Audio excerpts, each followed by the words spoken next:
J'avais tellement l'habitude de fréquenter ce bar. Mais ce matin-là, la seule chose qui m'a attiré, ce n'était pas une douce odeur de café, ce n'était pas les personnes, les clients que je connais, les clients réguliers, ou encore les personnes qui viennent me servir, le personnel du restaurant. Non, ce jour-là, ce qui m'a intrigué, ce qui m'a attiré par-dessus tout, ce n'étaient pas les emplacements que je connaissais, les emplacements que je connaissais de ce restaurant, de cette terrasse, les bons emplacements pour avoir une bonne vue sur les immeubles de Phoenix. Ce n'étaient pas ces bons emplacements-là, les emplacements pour avoir des vues imprenables sur les immeubles. Ce qui m'a intrigué par-dessus tout, ce qui a attiré mes yeux et attisé ma curiosité, ce, ce qui a attisé ma curiosité, ce qui a attiré mes yeux, c'était cette personne, cet homme, qui venait s'asseoir. Il avait l'air d'avoir plus ou moins le même âge que moi. J'ai vu qu'il s'est assis. J'ai vu qu'il s'est assis sur une chaise, mais tout d'abord, il a contourné la table, posant ses doigts délicatement sur le bord de la table, contournant la table, sentant chaque recoin, chaque bord. La table était ronde. Sentant la table circulaire, et y posant ses doigts, il a juste attendu que sa jambe dans le vide ne cogne contre la chaise pour pouvoir s'asseoir et la reculer. J'ai vu qu'il a avancé son bras dans le vide et je l'ai regardé. Il a tiré la chaise, s'est assis. Il a écarté les jambes, s'est un peu enfoncé dans le fauteuil, dans la chaise. Et là, moi je le regardais.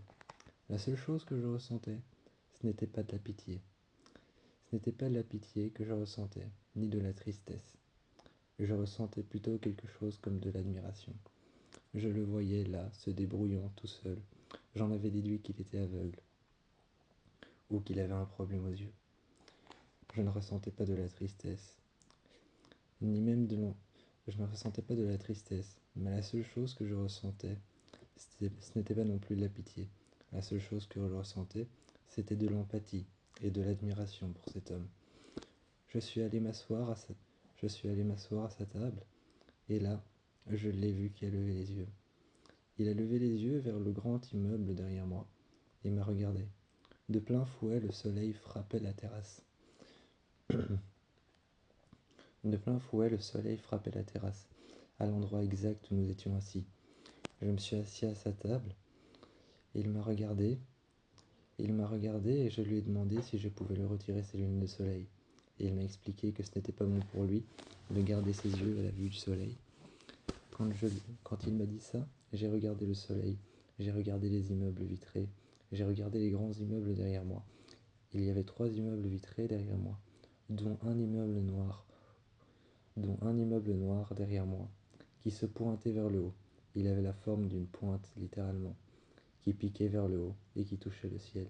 Cet immeuble avait des vitres teintées, presque noires. Je les regardais. Les 2 autres immeubles étaient des immeubles particulièrement simples. Quand je me suis retourné vers lui, j'ai vu qu'il avait mis son doigt au bord de son verre. J'ai fait la même chose parce que je savais qu'on faisait comme ça. Il m'a regardé et quand il a senti mon doigt proche du sien, il a pris sa bouteille et a versé. Au moment où, quand il a pris sa bouteille et qu'il a versé de l'eau, quand il a versé de l'eau dans son verre, j'ai alors vu dans son verre tout au fond le sachet de thé qui s'est lentement dilué d'une couleur brune comme l'intérieur d'une pêche. D'une couleur brune rouge comme l'intérieur d'une pêche, le thé s'est lentement dilué dans l'eau, une eau fraîche. J'entendais le bruit des glaçons qui cognaient contre le verre, les glaçons qui montaient à la surface, le thé qui se diluait. Je l'ai regardé et je lui ai dit: c'est bon, ton verre est rempli. Il m'a demandé comment est-ce que je savais qu'on faisait ça. Je lui ai dit: je n'en savais rien, je n'en savais nullement, je n'en savais absolument rien, je me suis simplement imaginé à ta place, aveugle, ne voyant rien. Il m'a regardé en souriant, a retiré son doigt et l'a essuyé sur ses vêtements, sur son jeans. Il m'a dit: excuse-moi, mais je ne vois pas rien, je vois quand même des ombres. Je sais que tu es assis à côté de moi. Je vois des ombres, je remarque un petit peu la forme de ton visage, je remarque aussi un petit peu la forme de ta coiffure. Je remarque que tu as plus ou moins le même âge que moi. Ça ne pourrait pas être un adolescent qui est assis à côté de moi.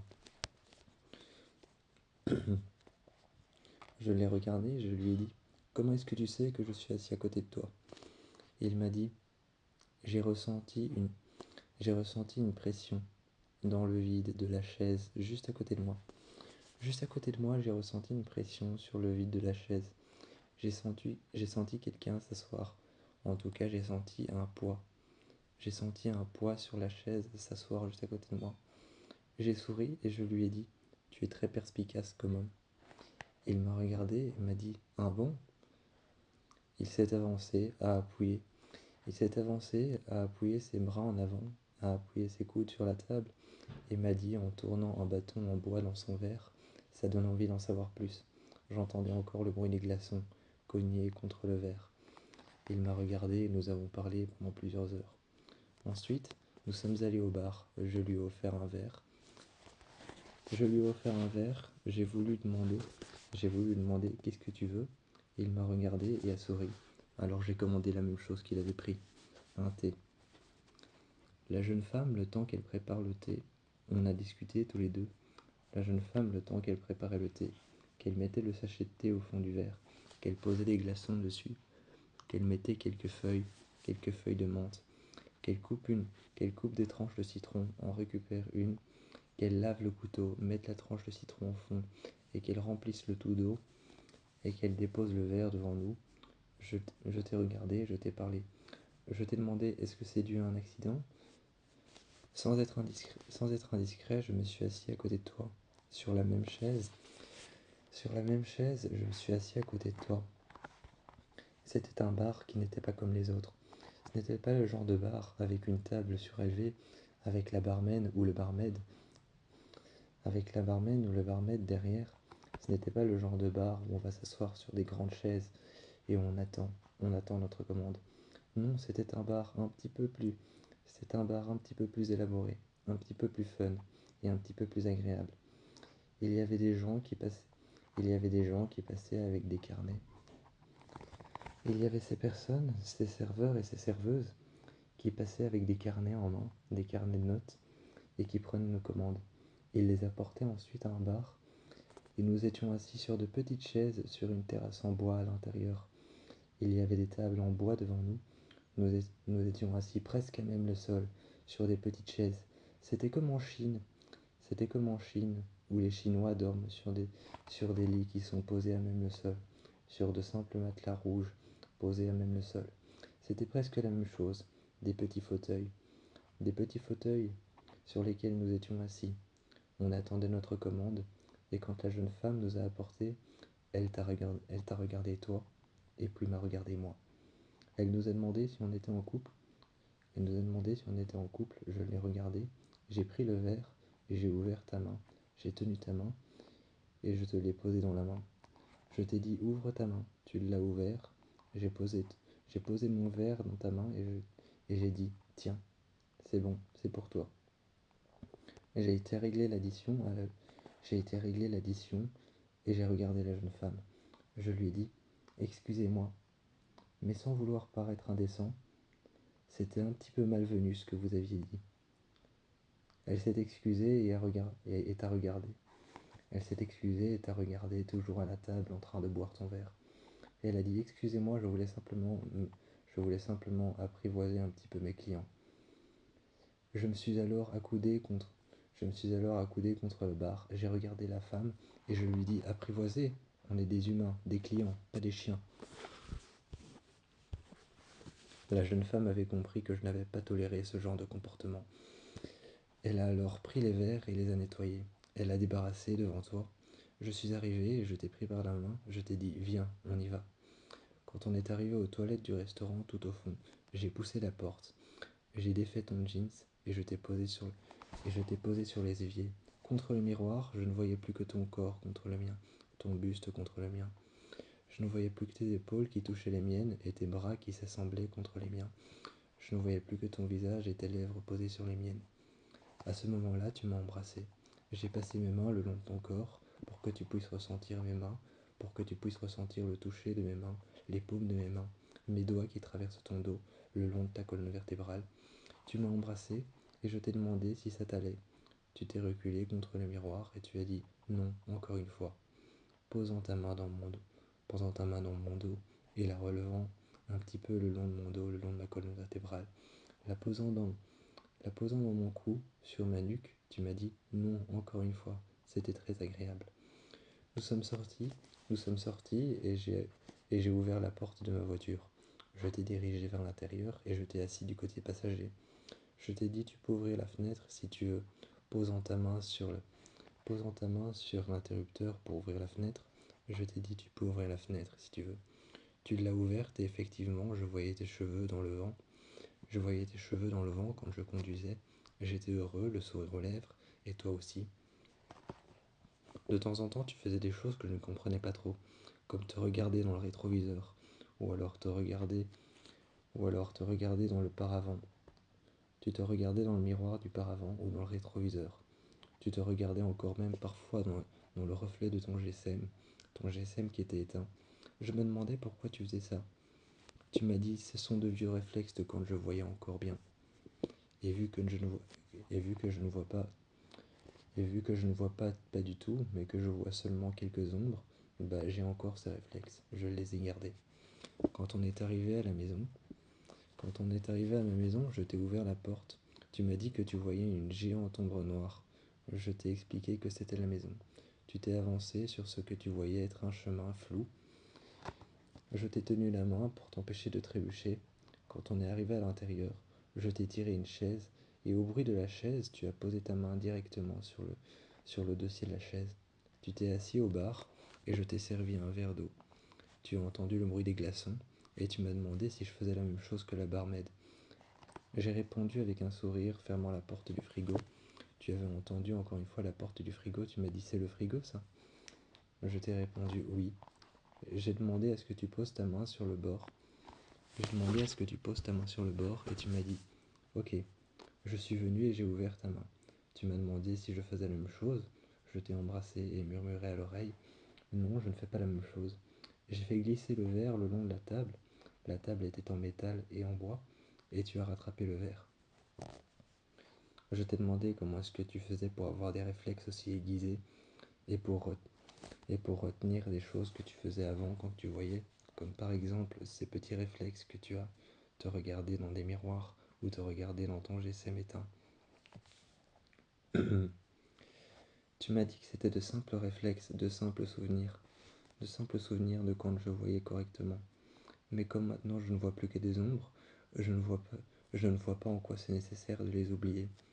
Je me suis assis à côté de toi et je me suis assis à côté de toi, j'ai pris un plateau que j'ai été déposé un peu plus loin.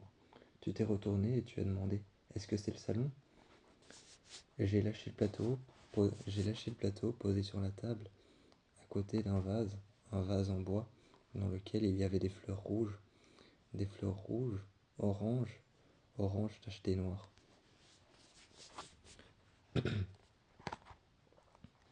Je-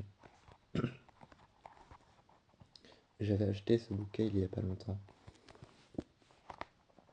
J'avais acheté ce bouquet il y a pas longtemps. Un bouquet de fleurs rouges, un bouquet de fleurs blanches et un bouquet de fleurs orange jaune tacheté un peu noir. Des fleurs qui ressemblaient à des léopards. Des fleurs qui ressemblaient à des léopards, des fleurs rouges et des fleurs blanches, de longues, de longues pétales, de longues pétales jaunes, de longues pétales rouges, de longues et fines pétales blanches. Tu m'as demandé quelles sont les fleurs qu'il y a dans le vase. Je les ai regardées, je t'ai dit que je n'en avais aucune idée. Je me suis couché près de toi et tu as passé ta main le long de mes épaules. Ce soir-là, j'ai éteint toutes les lumières pour que tes yeux n'aient pas à se fatiguer. Ce soir-là, j'ai éteint toutes les lumières. J'ai simplement rallumé les lumières les plus tamisées, les lumières les plus chaudes et les lumières les plus éthérées. Quand l'ambiance de la maison était devenue vaporeuse le soir venu, tu m'as demandé comment est-ce que c'était à l'intérieur de la maison. Tu faisais le tour de la maison, touchant les baies vitrées et touchant les murs de briques, les anciens murs de briques qui encore aujourd'hui était en train de se défaire avec le plâtre qu'il y avait entre les vieilles briques, et les vieux morceaux de pierre, les vieilles pierres qui étaient collées l'une à l'autre. Encore aujourd'hui, ce mur était en train de se dégrader. Tu es allé le toucher, tu touchais les différentes matières, le fauteuil en cuir noir, le métal sur la table, ce mur qui était en train de se dégrader, la baie vitrée, et tu m'as demandé comment était ma maison, comment était l'intérieur de ma maison.